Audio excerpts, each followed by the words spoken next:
অগণিত মানুষ যে শহীদ হলেন, সংবিধান রচনা হলো, প্রেস ক্লাব ন্যাশনাল লেভেলে প্রেস ক্লাব তৈরি হলো, সমস্তটাই হলে সাংবাদিকদের স্বার্থ রক্ষার জন্য। দুর্ভাগ্যের বিষয় 2024 সালে যে সাংবাদিক স্বাধীনতায়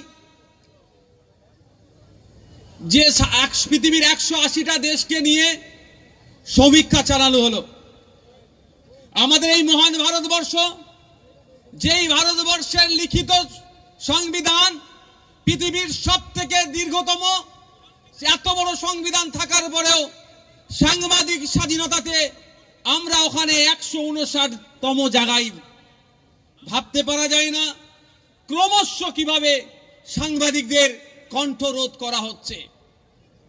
আমার সাথে অনেক সাংবাদিকের পরিচয় আছেন, আমি পলিটিক্সে আসার আগে থেকেও পরিচয়। তারা মাঝে মধ্যে হয়তো আমার বিপক্ষে অনেক খবর করেছে। কোনো দিনের জন্য আমি ব্যক্তিগত তাকে আমি কোনোদিন এটা করেছো কেন বলিনি, কারণ আচ্ছা এটা তাদের রাইট। তারা আমি মনে করি আমার সামনে আয়না, আমার ভুল যদি হয় তারা যদি আমাকে দেখিয়ে দেয়, আমি সেটাকে রেকটিফাই করে সমাজকে একটা ভালো কিছু দিতে পারবো। কিন্তু অনেক ক্ষেত্রে দেখা যাচ্ছে সাংবাদিক যদি আমার মনের মতো খবর না করে, প্রশাসনিক ক্ষমতা দেখিয়ে তাকে হয় পার্টি অফিসে তুলে নিয়ে গিয়ে, নাহলে থানা থেকে থ্রেট দিয়ে, তা না পারলে তাদের নামে মিথ্যা মামলা দিয়ে জেলার গারদে রাখছে। এটা চরম অন্যায় করছে। কদিন আগে ছত্তিশগড়ে রোডের একটা কাজ চলছিল, 120 কোটি টাকার প্রজেক্ট। সেই প্রজেক্টে অনেক গড়মিল হয়েছে, জনগণের ট্যাক্সের টাকা থেকে সেখানে কাজ চলছিল, সেটা ভুল হচ্ছিল। এক সাংবাদিক ভাই সেটাকে কভার করার ফলে সেটা নিয়ে তদন্ত শুরু হওয়ার জায়গায় যখন এগিয়ে গিয়েছে, সেই সাংবাদিক ভাইকে ওখানকার যিনি প্রমোটার ছিলেন, ঠিকাদার ছিলেন, তারা তুলে নিয়ে গিয়ে খুন করে দিল। সাংবাদিক স্বাধীনতায় যেমন রাষ্ট্রের দমন পীড়ন আছে, অন্যান্য সিভিল সোসাইটিরও দমন পীড়ন আছে। ফলে আমরা 180টা দেশের মধ্যে 159 আমরা পৌঁছে গিয়েছি। আমাদের জন্য দুর্ভাগ্য।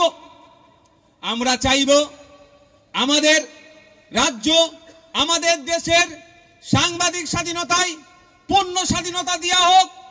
আমাদের ওই র্যাঙ্কটা কমিয়ে আনে টপ 10-এর মধ্যে আসুক, যে আমরা সম্পূর্ণরূপে সাংবাদিকদেরকে ফিরিয়ে আনলে তাদেরকে সংবাদ পরিবেশনের জায়গা করে দেব।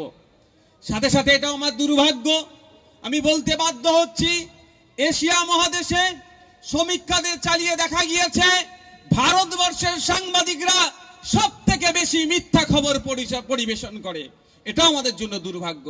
যে সমস্ত সাংবাদিকরা শিরদাঁড়া সোজা রেখে, সে শাসক হোক বিরোধী হোক, রাজনৈতিকভাবে অরাজনৈতিকভাবে সামাজিকভাবে যারা অন্যায় করছে, তাদের বিরুদ্ধে যেভাবে কলম চালাতে কণ্ঠরোধ করছে না, কলম তার আটকাচ্ছে না, আমি তাদের কাছে অনুরোধ করব, যারা প্রতিনিয়ত মিথ্যা খবর পরিবেশন করে সমাজের মধ্যে, দেশের মধ্যে, রাষ্ট্রের মধ্যে বিশৃঙ্খলা তৈরি করে দেওয়ার চেষ্টা করছে, তাদের বিরুদ্ধে আপনাদেরকে কথা বলতে হবে। আপনারা জানেন বাংলাদেশের ইস্যু নিয়ে যেভাবে আমাদের পশ্চিম বাংলাতে বেশ কিছু মিডিয়া হাউস, বেশ কিছু সাংবাদিক যেভাবে হিংসার বাতাবরণ তৈরি করার চেষ্টা করছে, ওটা আখেরেই আমাদের জন্য ক্ষতি, আমাদের দেশের ডেভেলপমেন্টের জন্য ক্ষতি। আমি আশা করব শুভবুদ্ধি সম্পন্ন মানুষ তারা অবশ্যই আমাদের থেকে তারা বেশি হনার, তারা বেশি আমাদের থেকে পারদর্শী, আমাদের থেকে অনেক বেশি তাদের অভিজ্ঞতা, সেই জন্য তারা সেই পোস্টে গিয়ে পৌঁছেছেন। শুধু একটা কথা বলবো তাদের উদ্দেশ্যে, আপনারা বলুন, যদি ইন্ডিয়া আর বাংলাদেশের মধ্যে অস্থিরতা হয়, ক্ষতি কাদের হবে? ক্ষতি আমি মনে করি প্রতিবেশী রাষ্ট্রের সাথে সম্পর্ক না থাকলে আমাদের রাষ্ট্রের উন্নয়নের অগ্রগতিতে ওরা বারবার খোঁচা দিলে আমাদেরও ক্ষতি হবে। এটা মাথায় রাখবেন। কিছু টিআরপি বাড়লো, ভিউজ বাড়লো, টপ 3-র মধ্যে থাকবেন, এই কম্পিটিশনের জন্য আমাদের রাষ্ট্রের ক্ষতি হয়ে যাক, এই অন্যায় কাজটা আপনারা করবেন না, আপনাদের কাছে অনুরোধ আমি করছি। আমি এখন বক্তব্য দেওয়ার জন্য দেখে নেব 120 কোটি টাকার প্রজেক্ট।